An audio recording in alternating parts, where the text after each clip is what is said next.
Hey, I hope everybody's having an awesome, blessed, positive, productive day. Welcome back to the Denise Nicole Experience. I wanted to give you all a quick story time on how I moved from Chicago to Atlanta. Now, if you're feeling like you want to move out of your hometown, do it.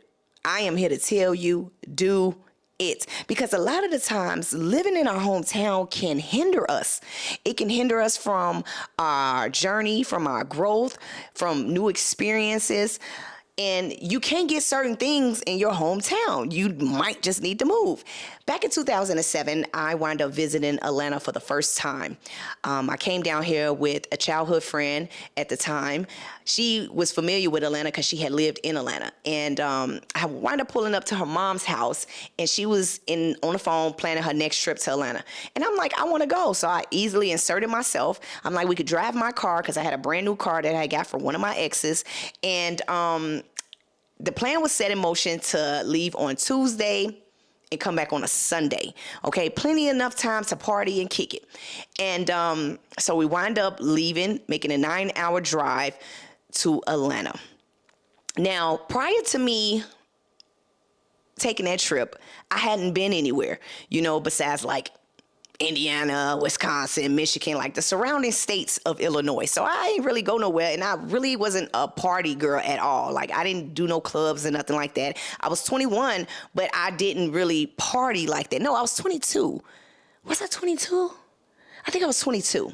But anyhow, so my day-to-day life was a routine. Like, wake up, get my son dressed, drop him off at daycare, go to work, get off of work, pick my son up, come home. Like, that was a routine for me.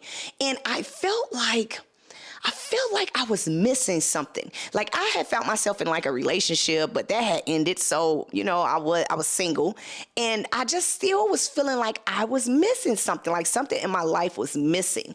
And when we came to Atlanta, we wound up staying at her friend's house. And this was my first time really being exposed to a different type of lifestyle, like drugs and partying and Atlanta, pretty much, right, at that time. And so I still had got a taste of the old Atlanta coming in 2007. And I remember her friend handing us some X pills, like a blue dolphin ecstasy pills. And this was my first time, y'all, taking any type of drugs. And I popped that ecstasy pill. She pulled out a bag of cocaine, asked us did we want some. And I was appalled because this is cocaine, bitch. What are you doing? Usually when somebody doing cocaine, they go in the bathroom. They don't want nobody to see, this is Atlanta once again. So this is my introduction to Atlanta. So we head out to the club. It was Tuesday. It was still kind of like cold outside because it was still wintertime. I had my little cargos on, black boots, black top, little Kango hat. Like, I was looking so cute. And we from Chicago, so we dress different, we talk different, we dance different. And we go into this place called the Frozen off of Old National. It was kind of like a little hole in the wall. And we grabbed us some drinks and we just started dancing on the dance floor. And I remember dancing and turning around, and a guy was just standing looking at me. And he pulled out some money in his pocket, and he walks up to me and he starts stuffing my pockets with 20s. I turned around to my homegirl. She was like, I told you, bitch. They sweet down here. I'm like, I can't believe this. I'm sold. I need to move. I need to move immediately. Do you understand me? And wound up going to the bar. She wound up introducing me to these big time drug dealers. And one of the drug dealers I kind of liked at the time. I'm like, ooh, he's like nice and sweet because they're still Southern and they have Southern hospitality. And he was like, yo, we going to the after hours, y'all come with us, and this and that third. So we following these drug dealers basically. And we go to the after hours, we go to Waffle House, then we pulls back up to his big ass house. Okay, walk in the house. As we walk in, I look in one of the rooms, it's drugs. I'm talking about stacks of bricks of cocaine. And I'm like, oh my God, it's some BMF shit. Like, I'm nervous. I'm scared the feds is on their way. I tell my homegirl, like, let's get out of here. I don't feel comfortable, because once again, this is my introduction to Atlanta. So he's like, I'm gonna pick you up. We gonna go shopping tomorrow. Next day he calls. He like, we going shopping. We kicking it. So we go eat. We go to the next mall. Do a little shopping. Like, this is my introduction to Atlanta. I'm amazed because I ain't had to get this man no pussy. I didn't have to do nothing extra. And he just want to feed us, take us shopping, kicking it. That's what we did. Wednesday, we went out. Thursday, we went out. Friday, we went out. Saturday, we wound up going out. Saturday was really that point where I was like, oh my God, I love it here. I'm trying to find a crib immediately, you know, because we wound up going out. I remember we wound up going out to Central Station. Central Station was one of the biggest clubs on the South Side. Everybody knew about Central Station. And when it was so immaculate, and I'm all these people, black people, and ain't nobody fighting and shooting. Like it felt safe. Like, oh my God, like this is home. Like I felt at home in this city. Wound up going to the strip club, Strokers. This was my first time in a strip club. And I think this was when I was like, yeah, I'm coming back. I'm moving. Walking in the strip club, and I look around, and I'm looking at all these beautiful black women. I'm talking about stallions. I'm talking about bodies is gorgeous, immaculate, face, makeup is beat, hair on point. Like, I'm like, oh my God, all this money just flying all over the place. I'm like, Lord. Oh, I am home. I'm like, I gotta do this. Like, these girls are sexy, they beautiful, they confident, because you gotta have some confidence to be bending over, busting it wide open, showing your asshole in somebody's face. That take a lot of confidence, right? And so I instantly got sucked into the lifestyle of Atlanta. The culture is what I love so much about it. And Sunday came, and right before we left to jump on the expressway, I told my homegirl, I was like, damn, I wish I could have stayed longer so I can kind of scope the scenery out on where, if I decide to move, where I'm going to move to. And as we're going down 75 North, we didn't get far at all. My car starts smoking. Now, that's a brand new fucking car. Why is my car smoking? And so we had to turn around, and we wound up finding this mechanic that she knew. He really couldn't fix my car. And we wound up staying in Atlanta 7 more days. That was 14 days in total. We partied. I think I partied 13 of those days, because one of those days I did spend time driving around, kind of like trying to, you know, look at the areas and that sort of thing. And I was like, you know what? I really want to move here. Like, what I felt like I was missing when I was home was excitement. You know what I mean? Like, I didn't have any excitement in my life. It was just so dull. Everybody was so angry at home. Like, it was just depressing as hell. And I felt alive in Atlanta. And the plan was in motion. We wound up flying back to Chicago because I had to leave my car here. I told my baby daddy, broke the news to him, like, look, me and my son got to move, and we moving like within these next few weeks. That's what I'm thinking in my head. I'm out of here, you know. My car was already here, so shit, I just had to pack up my clothes and stuff and kind of like move it down here. And he was so upset. He was so angry at me. And he said, look, I'm not going to let nobody else raise my son. He's staying here. I'm going to be the primary parent.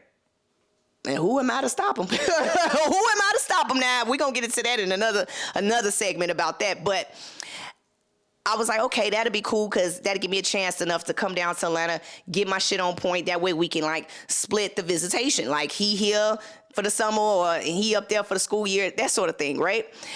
Told my family. They were angry. They was calling me stupid. Like, what are you doing? Like, Atlanta? Like, oh, hell no. You will be back. Like, everybody, you will be back. Told my friends, oh my God, they talk so much shit about me. Oh, they talk so much shit. This is when I realized they were never really my friends, ever. And I didn't have no support moving to Atlanta, but something in my spirit told me I was leaving anyways. And so I hopped on the plane, had some of my stuff, mailed some of my stuff here. We stayed. She wound up coming back too. We stayed with her friend, but you know, shit went left quick. Shit went left quick. And the thing was, when I came down here, I was supposed to grab me a job and find my crib. Now, I had money saved up for my crib, but the job was what I was kind of like, I couldn't find, because back in 2007, that was the start of the recession. And so it was no fucking jobs out here. Found myself dealing with another drug dealing ass nigga. I wound up getting in a whole relationship with him, and he put me up type shit. But I talked about that in a previous video about the abuse and that sort of thing. That was him.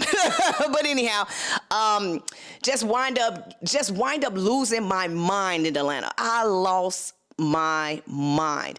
I had to lose my mind to find my mind. That's what I did.